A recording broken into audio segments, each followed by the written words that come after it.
Hey guys, what's going on? Welcome back. This is HD, and I'm finally back from Las Vegas, Nevada. I had an excellent time out there. It was absolutely phenomenal, and I was able to cast some of the best players in the world. Obviously, I'm not going to spoil the tournament for you guys because some of you guys might want to still check it out, and so I'm going to keep that under wraps. But I will say that it was one of the better tournaments that I've ever been to. In fact, it's the best tournament I've ever been to, and of course, it was in Las Vegas, Nevada. The heart and city of sin and dreams. I don't even know if that's the right slogan, but that's what I'll attach to it. And here I am back finally. I took a couple of days break because I just needed to take a break, I think, from casting and just really relax and first and foremost get some sleep. I had absolutely zero sleep throughout the entire event, and so I caught a couple of days of sleep, and I'm back and I'm bringing you guys a game between Nesty and Damuslim. Very excited for this set because anytime you can cast a game with Nesty, I mean, come on, it's Nesty. It's one of the best players in the world. And Damuslim here, one of the foreign hopes, I guess. I guess the only foreign hope is Stefano.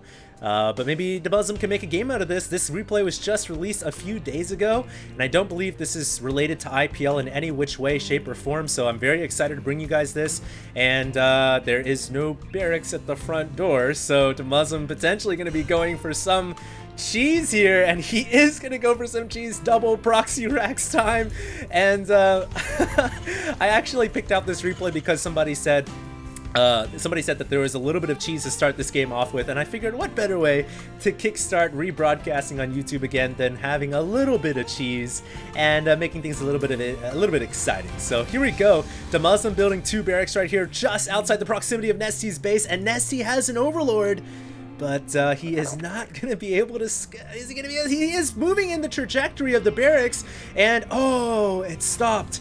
Nesty's Overlord decides to stop at the very last second. He should have kept moving. Of course, he really has no idea this is coming. This is actually really bad for Nesty because he opened up with a hatchery and then a spawning pull. This is pretty much the most greediest build you can opt for as Zerg, and so his Zerglings are going to take quite some time to get out. The Spine Crawler will take some time to get out, and by the time they do arrive, the Marines are already going to be here, and Damuslim is already going to be up in his face.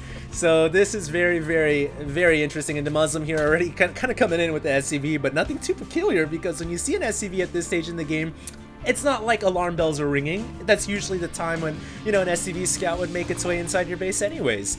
And so hopefully Nesty gets some defenses up right away. I really love how Damuslim keeping his Marines away from the Overlord, waiting for the right time, and now he's going to move in. And Nesty with a perfect reaction builds eight Zerglings and a Spine Crawler, two Crawlers in fact. He knows what's going on now. He's going to get his Overlord to the high ground, safe away from those Marines, which is so important. Getting supply blocked right now would be the death of him. And now how is he going to deal with these double bunkers? He's going to have to wait for his Spine Crawlers to come up and for his Queen to arrive as well. But it looks like Damuslim not going to afford him that type of comfort. Going to apply the pressure now, and he hops inside the first bunker. As it finishes, it is in range of the hatchery, and the hatchery beginning to take a beat down from the four Marines. Nesty immediately spawning larva on the hatchery. Knows how important it is now to get units out on the field. He's going to try to bring his Spine Crawlers in range of the bunker. He needs to bring the back one over here as well. And actually he's gonna go ahead and bring it to the top, and meanwhile his hatchery is taking serious damage. It is already below half HP. In fact, it is almost at a third HP, and Damuslim here could just take the first game with an all-out double proxy barracks rush. And it looks like Nesty gonna come in here now. He's got enough Zerglings. Perfect timing from Nesty, and what beautiful patience and discipline by him. But will he be having enough here to break the double bunker? He breaks one bunker. He's losing some drones, but actually all in all only lost two workers throughout that fight. So really good job by him. I'm actually really surprised Nesty was able to hold that off. All things considered, most Zergs, 99% of Zergs would not be able to hold off a double barracks rush after you 15 hatch and pool. That's so difficult to do. Now Damuslim being a little bit overconfident there. I think he needs to pull back, lift these barracks, and call it a day, because you know what? He did a lot of indirect damage to the Zerg here. Forcing Nesty to make all of these Zerglings is not something you typically want to do as Zerg. And now Nesty just has a bunch of Zerglings on the map which really aren't effective at this stage in the game. You need to have drones, obviously. And if we look over at the front door of Damuslim, so wise, he's sealed off the front door, so any possibility of a counterattack is pretty much negated. Also has expanded out of this as well, or at least is looking to claim an expansion, and now beginning to lift off the barracks. And I really love Now he's bringing one of these barracks into the main of the Zerg. The reason for this is so that he can detect any possible all-in from the Zerg, because after you do this kind of double proxy barracks rush, there's always a possibility that the Zerg is going to Baneling bust you, and you need to be aware of that. And so Dumuzlum's going to check the main. He sees no gases.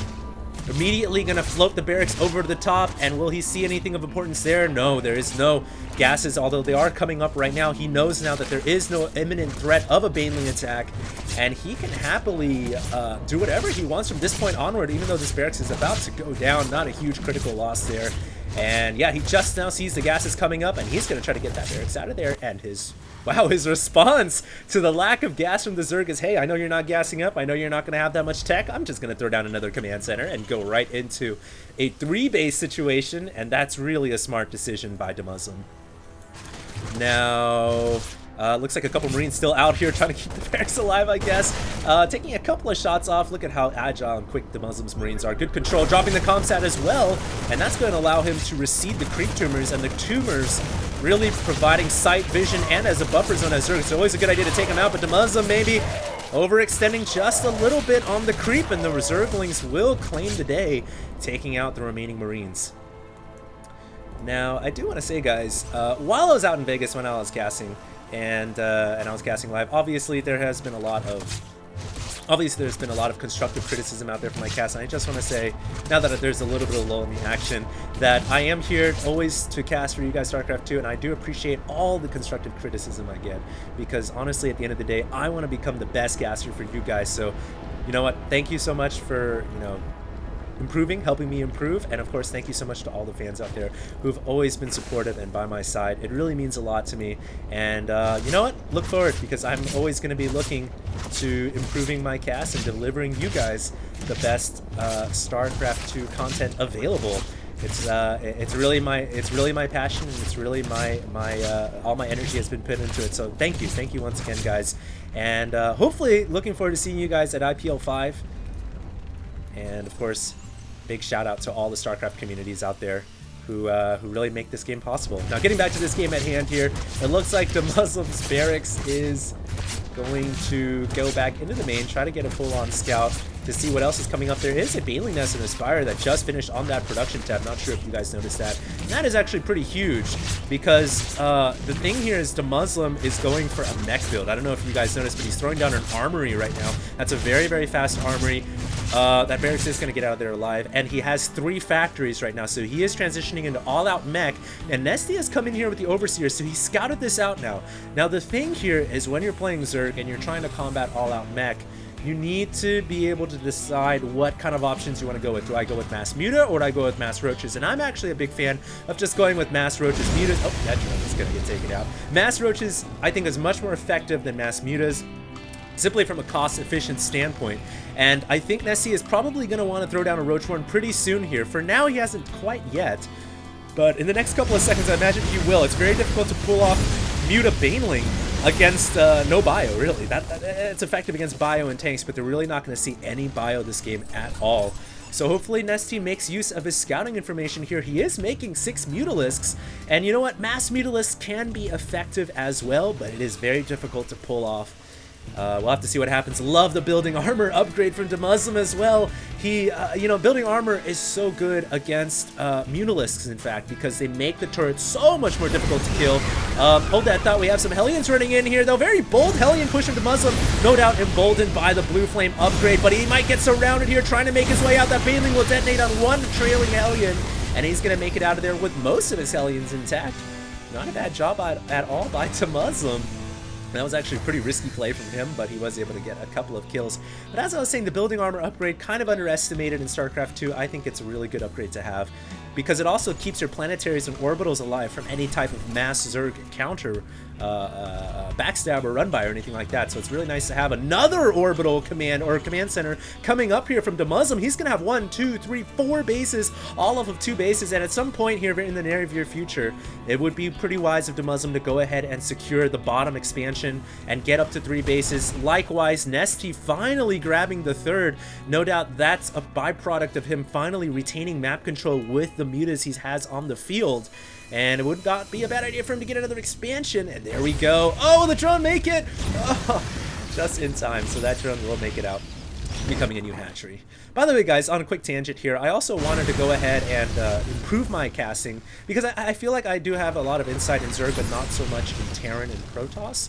So a lot of people have been saying, you know what, I should go ahead and get on the ladder and play more Terran and Protoss, and I think that's a great idea. One of the better, feedbacks I've gotten. So yeah, I'm gonna start to play more Terran and Protoss in the near future, and I want to try to bring back some more of those ladder battle games that I used to bring for you guys. So keep your eyes out for that. A couple of changelings coming in here, but they are gonna get shut down. So keep your eyes out for that. And last but not least, I noticed that League of Legends is pretty huge now in the community. A lot of people play it. I'm sure some of you guys who are watching this game right now might be playing some League of Legends pretty soon. So I wonder what you guys think about that. Should I play? Should I try League of Legends? Let me know what you guys think. I'm a huge MOBA fan in general. I play a lot of Han and Dota 2. So, and I will be playing Blizzard Dota, obviously, of course. So let me know what you guys think. And we'll see what happens. And it looks like Nesty here has quite a few of Zerglings. Does he have a Roach Warren yet? That's my question here. That's a huge question as well, because yeah, he has a Roach Warren, but he really hasn't made that many. In fact, he hasn't made one Roach at all this game. And I've said this time and time again, Roaches are so good against Thors, against mass Hellions. They're not that good against Thors, but they're really good against Hellions. And you can overwhelm the Thor numbers if you have enough Roaches. On top of that, the real capability that Roaches have against mass mech is the mobility compared to the lack of mobility. If you attack one of these extremity expansions from the Terran is forced to unsiege, bring all of his Thors and tanks back. It's very difficult to bring back in time to save your command center. So keep your eyes out, because mass Roaches is an extremely potent style. And we can see now 7 Roaches on the way. We also have speed and +2 weapons. So I think Nesty has come to the realization that Roaches are going to be absolutely important here in this matchup. The Muslim now beginning to saturate the 4th expansion. Missile turrets beginning to come up, but there might be an opportunity here for Nesty to get a couple of worker kills as he comes in. Remember, the turrets do have +2 building armor. And ST actually going after the SCVs first. I like that decision. He's going to pick off a couple of workers. Might as well extract as much use out of these Mutalisks, which have primarily been used for map control this game while they're still alive. And he was able to get a couple of worker kills at that. Now, the real question, though, the real thing that I have going through my mind right now is the large number of Thors on the field from Dabuzum. He really is just mass meching all the way right now with 5 factories, tons of tech labs. In fact, 3 out of 5 with tech labs, and he's making Thors so in mass production right now. This is really the sweatshop, the Thor sweatshop right now, and Damuzum is gearing up for a major push. He's nearly maxed out. He's feeling quite confident here, and Nesty primarily with Banelings here. Now, Banelings can be decent against this composition. You have to strike the Hellions with your Banelings, and you have to hit the repairing SCVs as well, but that's a big if. Creep tumors will, creep spread will help that a lot. But will it be enough here? I don't think his Roach army is near big enough, but he is maxed out now, so he's got to go with what he's got. And it looks like we're about to engage in a massive fight here. Does the Muslim have enough to weather the storm? And really the question, I think, is does Nesty have enough to break this army? And here he goes. He's going in. He's going to actually go off of creep. So risky from Nesty, but he gets his Zerglings potentially surrounding the Thors, and here comes the Banelings. They've got to go after the Hellions, but the Hellions quickly retreating out of the way, and now the Banelings will just have to detonate on the Thors before they go down. And I don't know if this was the best attack by Nesty. He just lost a large chunk of his army, really for nothing. Well, I guess not for nothing. He was able to kill off a significant chunk of the Muslim's army. But the nice thing for Nesty is he had so much banked resources, so much extra gas, that he is remaxed on 41 Roaches right away. So I guess Nesty at this point can afford to trade. But I think that battle certainly could have won a lot better for him. Now he's certainly not going to make nearly as many Banelings as he did before. You guys can see no Zerglings in production right now. Banelings really just not that good against mass mech unless you have creep on your side. And right now creep is not something that Nesty really has spread all that well. So this game is really getting down to the wire here. Damuzum trading huge blows with Nesty, losing about half a chunk of his army. Recall, guys, Nesty is a 3-time Code S champion. Top caliber, finishing top 3 at IPL4. I hope I didn't spoil that for you guys, but I guess I've said it now. I might as well go with it. He finished top 3 at IPL4. Extremely talented Zerg.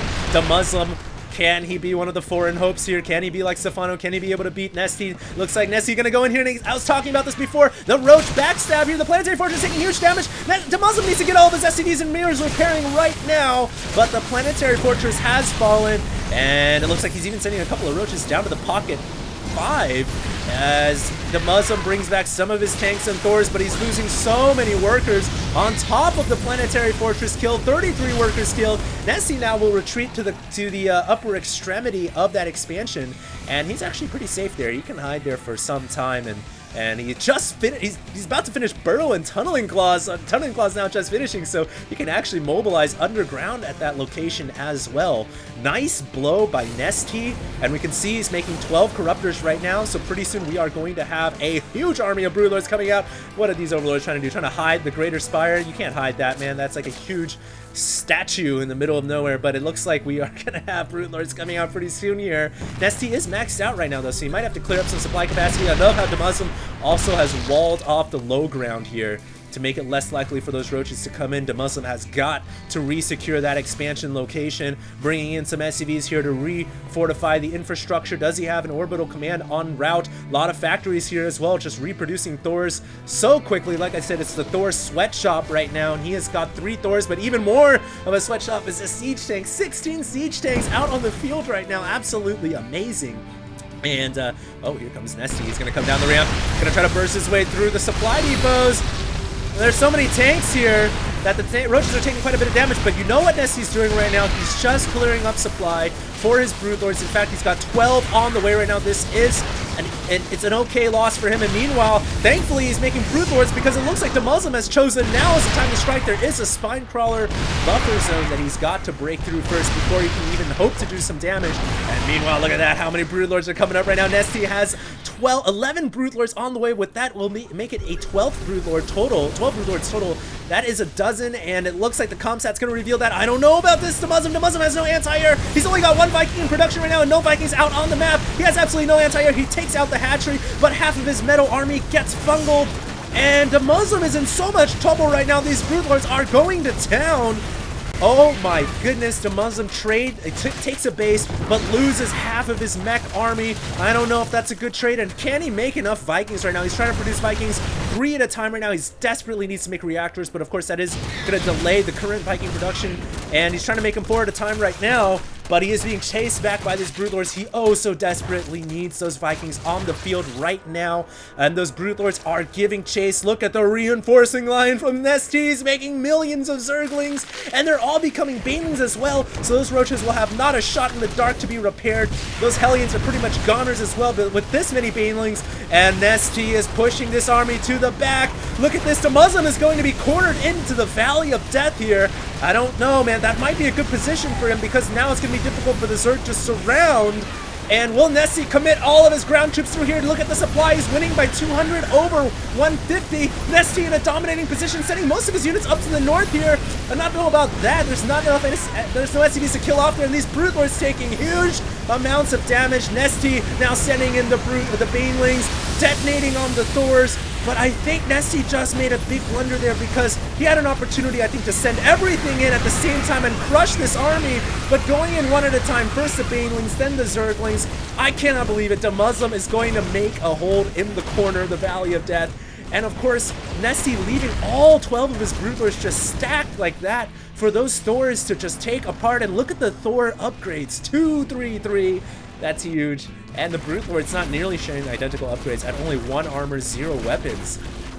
So really good by Thors, oh not Thors, I was gonna say Thors, really good by Muslim to stay alive there, to hang in the game. I mean, that was pretty much the Alamo. This point was pretty much where all hopes and dreams are made and lost, and he was able to make a spectacular hold. I thought for sure he was a goner, and now he might just have a glimpse, a shot in the dark to get back in this game. Of course, Nesty is almost remaxed once again. He has re-established this hatchery after losing it in the last push, and he is rebuilding a pretty large army of Broodlord. Oh my goodness, a large army of Broodlords is an understatement. We're gonna have pretty much about 12 more on the field again.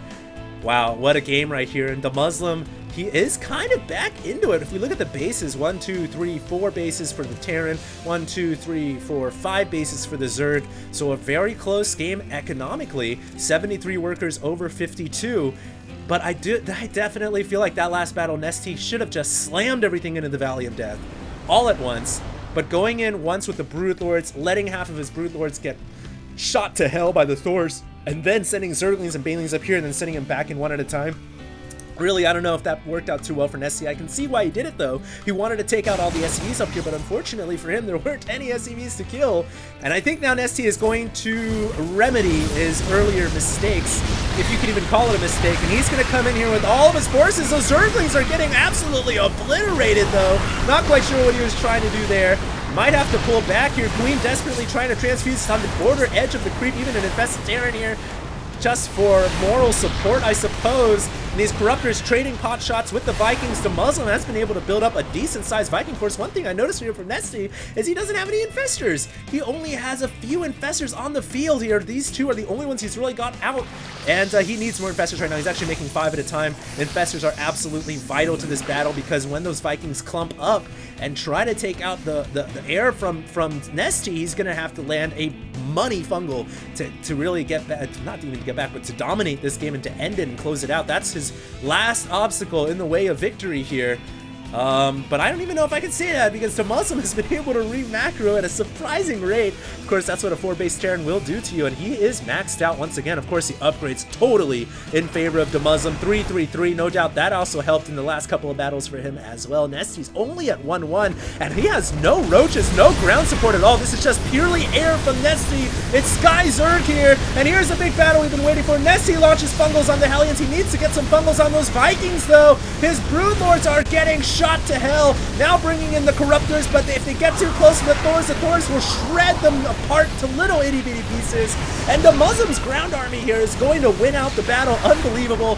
Where are the ground support units from Nesty? He has no roaches. He's banking 3,000, 1,200. He's at 123 supply. He needs to use his larva right now. I'm not quite sure what he's waiting for. He might just be in shock at the events of what has just occurred. He's now making 38 roaches, but it might have just been a little too late. His hesitation right there, because now the Muslim's going to be able to crush this hatchery for the second time today. It has gone down. And the Muslim with one of the biggest comebacks I've seen in a while. Remember, at one point in this game, guys, he was cornered into the Valley of Death. He's been able to make a push out here, threatening to end the game against the Zerg here. Nesty's has got to recover. Can he do it? There's so many Thors and tanks. Remember, the Thors are max upgraded. His roaches are only at 1-3, not sharing nearly the same armor upgrades, but here comes those 30 or 40 roaches. Will he be able to break the Thor lines or not? He will be able to get one Thor down. Maybe a couple of tanks here, but the metal remains. The Muslim is in such a fantastic spot, ladies and gentlemen. This is one of the most epic CVTs I've seen in quite some time, with the Muslim opting to go for the mass mech route and is pretty much putting so much pressure on Nesty here. Nesty's back is about to break. The one thing, though, is the Muslim is committing very hard into the creep here. He needs to kill off the creep servers, and he needs to be careful, because reinforcements can come from the south and the north, and that's what Nesty is doing. He's just mustering up enough units from up here as well as down here, and if he can get enough units, he might be able to surround these tanks and Thors. Meanwhile, the Muslim getting very bold with it right now, getting to a point where he really wants to kill off one of these hatcheries and then fall back. Will he be able to do it? He's only got 2 Sea Shanks sieging up on the low ground, and here comes the roaches from Nesty. Can Nesty make the hold of the century? Surrounding the tanks and Thors from the back, even using the queens, and reinforcements arriving in the most timely fashion towards the north. That will be enough for Nesty to clean up, and I can't believe it. Nesty makes the hold. Nesty makes the hold. He breaks that tank Thor army down. And there is actually a couple of Vikings here. The Muslim making use of his anti-air actually killed off several drones, up for a total of 43. So the worker kill count quite even. But I gotta say, man, Nesty, I cannot believe he made that hold. If he can continue to just keep these Vikings at bay, re-secure this hatchery, unburrow those drones, put him back to work. They're right now on strike.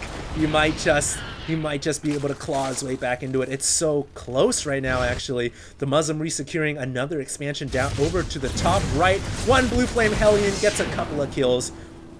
And this game is absolutely spectacular, guys. Income tab 62 over 52. Zerg holding a slight advantage in that regard. There's still plenty of Vikings just kind of hovering over the Zerg airspace right now. Nesty needs Infestors so badly. He's only got one on the field, and he doesn't have enough gas really to keep up with the Infestor intake right now. His income on gas is a measly 300. I mean, the Terran isn't really that far ahead either, but that's because he hasn't secured these 2 gases yet. But right now, Nesty needs gas so badly. He needs to secure he needs to get 3 drones on each of these. It's only 2 and 1. He needs to get these gases up and running as well if he hopes to stay in this game. The limiting factor in ZV anything is Vespene, and hopefully Nesty realizes that and starts to get his income at an appropriate amount so he can continue to make Corruptors, Broodlords, and especially Infestors to stay in the late game. Couple of Blue Flame Aliens in here. disrupting the mining once again. Dumuzlum roasting up several drones, and that is an expendable loss there, as now he has taken the lead at 55 workers over 47.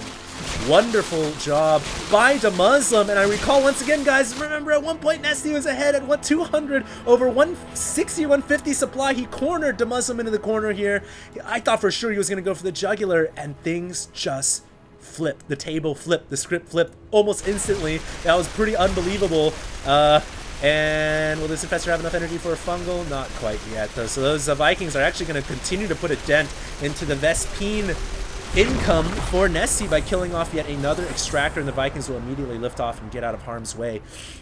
So what a comeback by Dumuzlum. Brilliantly, masterfully executed. He's got a Raven out on the field as well now, and that Raven is so nice to have, just to be able to throw down PDD, stop the various types of attack that Zerg can do, and of course the ability to detect Burrow is nice to have as well. But what a game right now. Nesty might have to opt to go for the 6 and 12. It looks like he's breaking down the rock seeding over to the 12 here on Shakur's Plateau. Already has a hatchery up at the 6 o'clock, and if he can just get some Vespene going, if he can get some mining going on these new bases and mine it before the Terran discovers what's going on, he can remacro an army that is comparable to this massive tank Thorline. But I mean, good grief, there's 20 siege tanks on the map right now. That's a lot of siege tanks. I don't know, man. Nesty with purely roaches at this point. Now, roaches are pretty good. Don't get me wrong. Hold that thought. We do have infestors and corruptors making an attack here against these Vikings. Looks like Nesty wants to whittle down the Viking count. Nesty is trying to repair, but the Viking count will get destroyed off. And as I was saying before, you know, roaches are pretty good against Thors and Hellions, but when you get this many tanks, that's a problem. And at this point, with this many tanks, I actually think either going full-on Broodlords or going full-on Mass Mutas might be a decent transition as well, because if you think about it, if you were to have, I don't know, like 40 Mutalists right now and you spread them out well enough and they had enough upgrades, they could take out this army, theoretically. But that is a theoretical thought right now, and I don't even know if Nesty can afford that many units. It looks like he is trying to get some Broodlords out on the map, making more Corruptors right now, making one Broodlord at this moment in time. Of course, he did kill off several Vikings over here earlier on, so if he can get some Broodlords in play, he might have a shot. Both armies very close to max here, and Dumuzlum's rolling out with one of the scariest Terran metal horses I have seen in a very long time. That is so many Hellions, and especially tanks and Thors, that Nesty is going to be pushed against the wall here, and we'll have to see what happens. Nesty's got to wait for his Broodlords to come out. He's got 3 on the way right now to join the 3 already on the field. He's going to have a total of, that is 5. He's lost another hatchery. That's the 3rd time that hatchery has gone down today. That's got to put a dent in his income. And I don't know, man, guys. This is going to come down to one massive battle. It looks like Dumuzlum may just take a free shot down here to the hatchery at the pocket expansion. Dumuzlum going to take out that hatchery. Nesty going to quickly try to reinforce, but that is not going to happen in time. Now these Corruptors are fighting against the Vikings. What is Nesty doing? There's a PDD there blocking all the shots, and the Vikings and Thors are ripping the Corruptors apart. And now without Corruptor support, the Broodlords are bare and naked, and I think that might be all she wrote. Nesty, running out of gas, literally running out of fumes and running out of gas, is going to have to GG in one of the most epic ZVTs I've seen in a while. Very well done by Dumuzlum to rock out the mass mech strategy. And I really think the focal point, if I could just find that point in this game here, was at the 25-minute mark, I believe. I think I noted it down mentally when it was occurring. But one of the most epic points really was this mass push in the middle of the map, and then Dumuzlum getting cornered into the Valley of Death, and for some reason, somehow, someway, look at how he was caught with all these Broodlords. Absolutely devastating. Like, if you lose this many tanks, god damn, you just lost all your tanks, you're not going to have anything left. And somehow, someway, Dumuzlum, look at this, 156 under 200 supply. He was facing unmeasurable odds. He had pretty much no Vikings at all.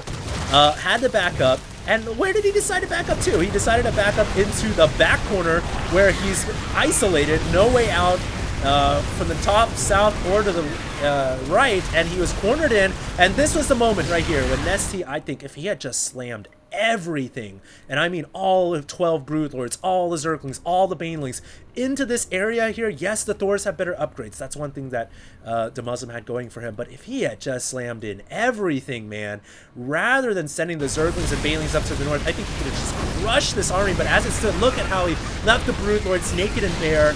So many of them going down and taking lethal damage here, and then the Zerglings and Banelings running in the north, and there was nothing to kill there. And now the Banelings coming in when the Broodlords had already been whittled down. I don't think that was really the way Nessie foresaw that battle going. And then he sends his Zerglings over, which was already too late by then. And I think that was really the one saving grace for the Muslim, really catching a lucky break there, and he was able to unbelievably get back in this game. Look at his supply, 109 under 150. Things were still looking bleak for him as it stood, but somehow, someway, the Muslim was able to make it work. And no doubt, this map really is kind of handy-dandy for Terrans in the late game as well. So the Muslim doing a spectacular job. And I hope you guys enjoyed this broadcast, by the way. Once again, guys, I'm always open to constructive criticism. I really do thank you guys all out there in the community who have helped me improve and will continue, hopefully, to help me improve and make my cast one of the better ones out there. And yeah, that's it for me, guys. I'll continue to bring you guys some hopefully awesome StarCraft 2 casts. And yeah, that's it for me. This is it. HD signing up.